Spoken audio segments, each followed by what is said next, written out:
ഇങ്ങനെ ഒരു കഥയുണ്ട്. ഞങ്ങളിത് ചെറിയ രീതിയിൽ ചെയ്യാൻ ആഗ്രഹിക്കുന്നുണ്ട്. അതിൻ്റെ ഒരു എക്സ്പെൻസും അവർ പറഞ്ഞായിരുന്നു.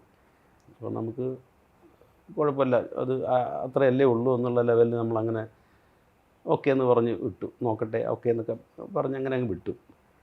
അതിനുശേഷം ഈ കഥയുടെ പൂർണ്ണരൂപമായി കേട്ട് കഴിഞ്ഞ് പൂർണ്ണമായിട്ട് ഈ കഥ കേട്ട് കഴിഞ്ഞ് കഴിഞ്ഞപ്പം ഞങ്ങൾക്ക് തോന്നി ഇത് ഇവിടെ നിൽക്കുന്ന സാധനമല്ല, ഇത് വേറൊരു ലെവലിലേക്കുള്ള സാധനമാണ്. അതത്ര ചെറുതാക്കി എടുത്തിട്ട് കാര്യമില്ല എന്നുള്ളൊരു തോന്നൽ ഞങ്ങൾക്ക് വരികയും ഞങ്ങൾ ഇതൊരു പ്രൊഫഷണൽ ടീമിനെ ഏൽപ്പിക്കുകയും ചെയ്തു പ്രീ പ്രൊഡക്ഷന് വേണ്ടിയിട്ട്.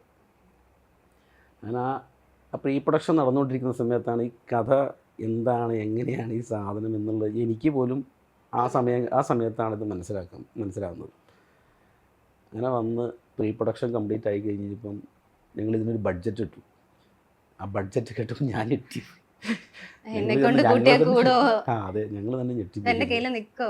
അതെ, നമുക്ക് അക്സെപ്റ്റ് ചെയ്യാൻ പറ്റാത്ത രീതിയിലുള്ളൊരു ബഡ്ജറ്റാണ് വന്നത്. അങ്ങനെ വന്നപ്പോൾ സാധാരണ ഇതുപോലുള്ള സിനിമകൾ ശരിക്കും പറഞ്ഞാൽ ഒരു സ്റ്റാർ ഉണ്ടെങ്കിലാണ് അത് ആ ലെവലിലേക്ക് എത്തിപ്പെടുക.